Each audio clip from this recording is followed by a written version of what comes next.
Dear all, Phantom Goblin distributes stealer malware. Recently, cybersecurity researchers identified a sophisticated information-stealing malware named Phantom Goblin, which has designed to steal sensitive data while evading detection.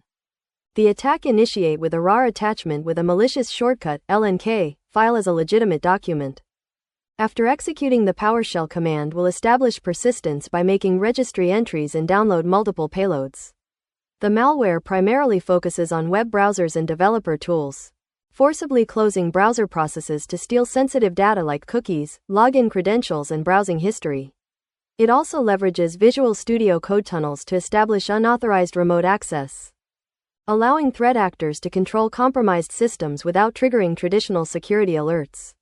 This tunnel information is then sent to the threat actors via Telegram, enabling covert remote access to the victim's system.